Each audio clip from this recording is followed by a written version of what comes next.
Congress leader Mallikarjun Kharge is holding a press conference. Let's cut across live. Job नहीं है, बेरोजगारी का नहीं है, भ्रष्टाचार का नहीं है, आर्थिक बदहाली जो हो गई, नोटबंदी जो हो गई, बाहर का काला धन लाने की जो बात हो गई, वो सब कहाँ है? और इनके जो फेल्यूअर्स है, झूठ जो बातें इन्होंने बार बार करते आए हैं, तो उस झूठ को छुपाने के लिए, अपने बातों को छुपाने के लिए वे आज ये नाटक रचे हैं। और उसी के साथ ये लोग गरीबों की भलाई और संविधान के साथ चलने वाले, संविधान की रक्षा करने वाले, मैं ये पूछना चाहता हूं, आप एक तरफ गरीब को गरीब बना रहे हैं, अमीर को और अमीर बना रहे हैं, और गरीब और अमीर के बीच में इतनी खाई हो गई है, इतना गैप हो गया है कि उसको आप कभी भी मिटा नहीं सकते या नजदीक नहीं ला सकते। और चंद इने गिने लोग, दो चार लोगों को ही आप अच्छे इंडस्ट्रियलिस्ट मानते हैं, उनको फेवर करते हैं। अरे हिंदुस्तान में तो इतने इंडस्ट्रियलिस्ट है, स्मॉल स्केल इंडस्ट्रीज है, बिग इंडस्ट्रीज है और पब्लिक सेक्टर्स हैं, उनको छोड़ के आप सिर्फ एक दो लोगों के साथ दोस्ती करके अपने दोस्तों को पूरा देश का धन, कार्यक्रम, पब्लिक सेक्टर्स आप बेच रहे हो, दे रहे हो। ये कौन सी बात होगी? अरे इमरजेंसी तो अब आपने लाई है, ये अनडिक्लेयर्ड इमरजेंसी है। वो इमरजेंसी तो चले गई जो संविधान में बदलाव भी हो गया, और जब संविधान में बदलाव हो गया, जिसके लिए हम भी, इंदिरा गांधी जी ने खुद उस अमेंडमेंट को, मोरारजी का साथ दिया और वो बदल गया। अब नहीं है वो, फिर भी हर चीज को आप बोलने का एक रवैया है उनका, कि उनकी जो बातें हैं, जो फेल्यूअर्स है, उसको छुपाने के लिए, अपनी कमजोरी लोगों को नहीं बताना, इस हिसाब से वो ये उठाते रहते हैं। और आज वो भी खास करके जब हम संविधान बचाओ का जो अपने राहुल गांधी जी ने यात्रा भी की और बहुत से जगह उन्होंने बात की, लेकिन उसको जो वो एक लोगों में जज्बा आया और जोश आया, उस जोश को खत्म करने के लिए आज मोदी साहब एक बहुत बड़ा ड्रामा कर रहे हैं। और उसके साथ ही साथ हमने ये भी मांग किया कि देश में जो बहुत जम्मू कश्मीर में जो बहुत बड़ा घटना हुआ पहलगांव में, हम स्पेशल सेशन के लिए मांग की, लेकिन उन्होंने कभी भी उसको मान्यता नहीं दी। हमने ये भी कहा कि ऑल पार्टी मीटिंग बुलाई है और आप भी आए हैं, वो भी उन्होंने नहीं किया। मीटिंग तुम कर लो, मैं बिहार में उधर छोटे मोटे राष्ट्र में जाकर उनकी तकलीफात सुनूंगा, कहकर आपने इलेक्शन प्रचार शुरू किए बिहार में, और यहाँ वो एब्सेंट रहे, एक बार नहीं 2 बार। और ये असल देशभक्त हैं, देश के समस्याओं को छुड़ाने वाले। यही अगर मीटिंग्स में नहीं आते, हमारी बात नहीं सुनते, तो आप बोलिए इनको कितनी हमदर्दी देश के लिए और लोगों के लिए है, इससे जाहिर होता है। मणिपुर तो जल रहा है, और मणिपुर जब जल रहा है वहां क्यों नहीं जा रहे आप? देश के अंदर इतने बड़े संकट है, कॉन्स्टिट्यूशनल क्राइसिस है, और कॉन्स्टिट्यूशन के धज्जे उड़ाए जा रहे हैं, गवर्नर रूल लाए, सब चीजें तुम्हारे आंखों के सामने। संविधान को धज्जे उड़ाने का, संविधान के खिलाफ काम करने का आप ही कर रहे हो। और आप आज तक सारे देश घूमे, विदेश घूमे, लेकिन आज तक मणिपुर को क्यों नहीं गए? क्या डर रहे हैं आपको? क्या वहां के सिटीजन्स नहीं है? तो ये मैं आपको बताना चाहता हूं कि मोदी साहब कहते एक हैं और करते एक हैं, इसीलिए ये सवाल उठते हैं। और बार बार मैं ये नहीं कहना चाहता हूं कि जो चीज अपोजिशन पार्टी के नेता लोग किए, राहुल जी खुद जम्मू कश्मीर गए, मणिपुर गए, हर जगह गए। आप भी जा सकते थे, आपके पास तो इतने व्यवस्था है सरकार की, कभी किसी प्राइम मिनिस्टर को इतनी व्यवस्था नहीं थी, आज सब आपके पास है। फिर भी आप डरते हो वहां जाने के लिए, अपने लोगों से मिलने के लिए डरते हो। यही डेमोक्रेसी का, लोगों का बचाव करने का तरीका है आपके पास। और तीसरी बात, आज अगर संकट में है, ये जो संविधान है, ये जो संकट में है, आपके वजह से है, किसी और के वजह से नहीं। आप ही इस संविधान को संकट में डालें, आपको देश को बर्बाद कर रहे हैं। और फ्रीडम ऑफ एक्सप्रेशन है, कोई अच्छी बात करता है या कोई अपनी सलाह देता है, देश के हित में अगर पत्रकार बात करता है, देश के हित में अगर कोई लीडर बात करता है, तो कभी भी वो सहन नहीं किए। फ्रीडम ऑफ एक्सप्रेशन कहाँ है? फ्रीडम ऑफ मूवमेंट कहाँ है? छात्र भी अगर कुछ बात करते हैं, उनको देशद्रोही बनाया जाता है। कोई जर्नलिस्ट बात करता है, उसको अंदर डाला जाता है।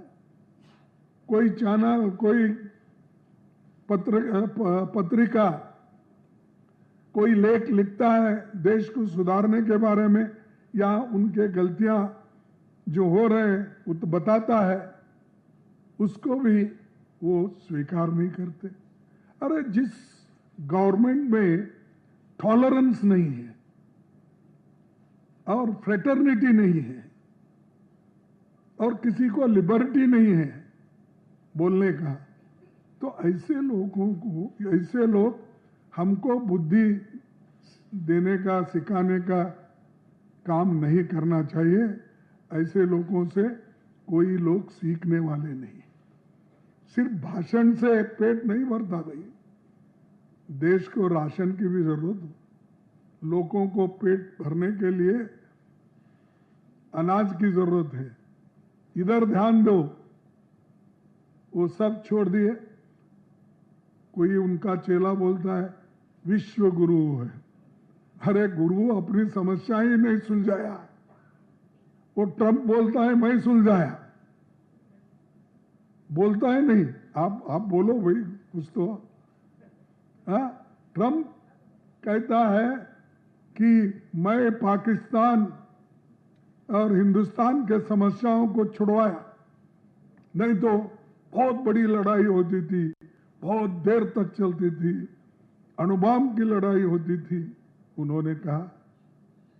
और इनके मुंह से कुछ नहीं निकला, बैठे चुप बैठे। वो एक बार बोला, 2 बार बोला, 10 बार बोला तो भी, 15 बार बोला तो भी इनके मुंह से नहीं निकला। अरे भाई आप क्या है, मैं खुद बातचीत करके मैं सुलझा लिया हूं, ऐसा आपने कहा नहीं। किसको, सबको डरते हो तुम, फिर विश्वगुरु बनना चाहते हैं। विश्वगुरु कहां बनते भाई, जब ट्रंप ही आपको डरा रहा है और आप उसके प्रचार को जाते इलेक्शन के लिए। ये किसी देश में हुआ है कि एक देश के प्रधानमंत्री, प्रेसिडेंट या प्रधानमंत्री के चुनाव में जाकर फिर एक बार ट्रंप अपनी बात बोलते हो, फिर एक बार मोदी, वो अलग बात है, लेकिन दूसरों के इलेक्शन में जाके, अमेरिका में जाके आप बोलते हो फिर एक बार ट्रंप। और ट्रंप ने क्या बोला, अरे भाई तुम दोनों का झगड़ा मैंने सुलझाया। तो ये इनके इतने अवगुण रहते हुए भी वो हीरो बनना चाहते हैं। तो इसलिए मैं ये कहूंगा कि संविधान को बचाने वाले सिर्फ इस देश के लोग हैं, कांग्रेस पार्टी है, और जो लोगों में विश्वास रखते हैं, संविधान में विश्वास रखते हैं, वो लोग हैं। ये लोग तो संविधान में विश्वास भी नहीं, संविधान के तहत चलना भी नहीं चाहते। आज चुप वो संविधान को जब जीत के आने के बाद वहाँ पर जाकर माथा टेका, वो एक ही काम उनका हुआ। उसके बाद कभी संविधान की बात और संविधान के तहत काम करने का काम उन्होंने नहीं किया। और कईयों पहले के जितने भी प्राइम मिनिस्टर्स हुए, उन्होंने अपनी बात पत्रकारों के सामने रखते थे और बोलते थे, प्रश्न उत्तर भी चलता था। लेकिन ये महाशय सेलेक्टेड लोगों को अंदर बुला के सेलेक्टेड क्वेश्चंस पहले ही देके और एक एक आदमी को बुला के तुम यही बोलते जाओ, मैं यही कहूंगा। ये इनका डेमोक्रेसी में ट्रांसपेरेंसी है कहने का। तो ये मैं कहना चाहता हूं, अरे भाई देश के लिए मुंह तो खोलो और सही सही क्या हुआ बताओ, और क्या बातचीत चल रही बताइए। वो सब चीजें वो छोड़ दिए। न्यायपालिका पर दबाव है, दलितों को इतना कमजोर किया गया, उनके बच्चों को स्कॉलरशिप नहीं मिल रहा टाइम पे।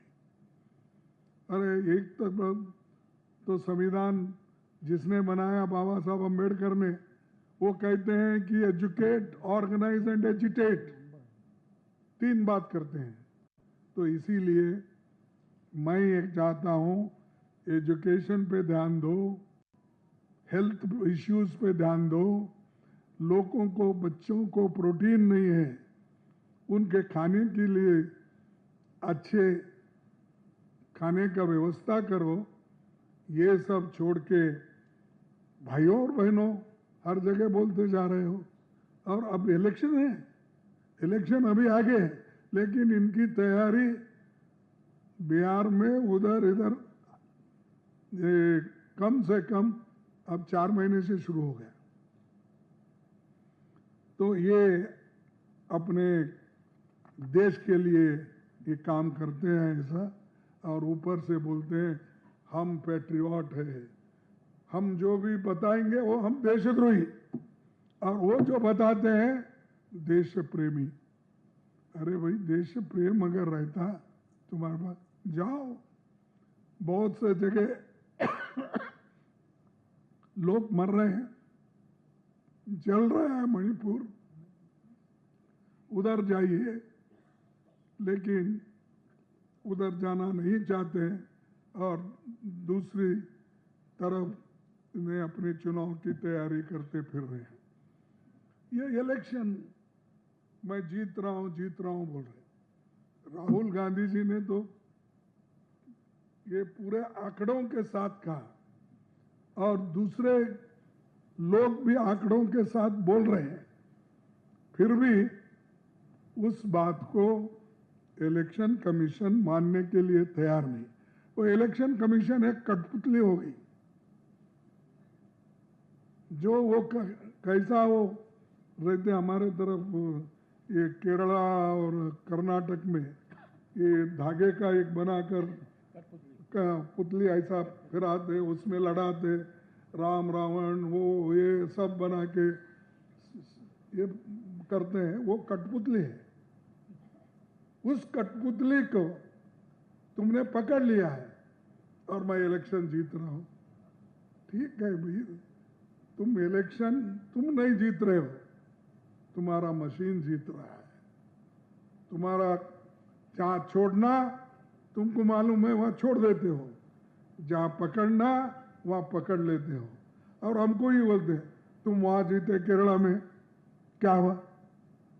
अरे आप लोग, आपको मालूम है जो इलेक्शन हमने महाराष्ट्र में 5 महीने पहले जीता, उसी का क्षेत्र में अगर सब मिलके 70-75 लाख का डिफरेंस होता है, यह अजब की बात है। अब आप देखिए 5 साल में जब वोटर लिस्ट बढ़ती है तो 2%, 3% बढ़ते हैं votes, not more than that. ये 5 महीने में 8%, 9%, 8% कैसा बढ़ते हैं? मैं तो नहीं देखा, मैं तो 13 इलेक्शन लड़ा हूं, और 13 इलेक्शन लड़वाया हूं। कई बाई इलेक्शंस मेरे पास स्टीफन साहब आए, गुलबर्गे से कंटेस्ट करे, क्योंकि वो जब यहाँ वाजपेयी साहब से हारे 2000 वोटों से दिल्ली से, तो वो मैडम गांधी ने उनको मेरे कॉन्स्टिट्यूंसी को भेजा, गुलबर्गे को, वहां से हम उनको जिताए। और ऐसे बहुत से नेता लोग, और वो कॉन्स्टिट्यूंसी अब 18 चुनाव हो गए ना, 18 इलेक्शंस। 18 इलेक्शन में मैं एक ही उदाहरण देता हूं कि 18 इलेक्शन में सिर्फ 2 बार वो गुलबर्गा हारा है, लेकिन एक बार ऐसा है कि सभी असेंबली सेगमेंट में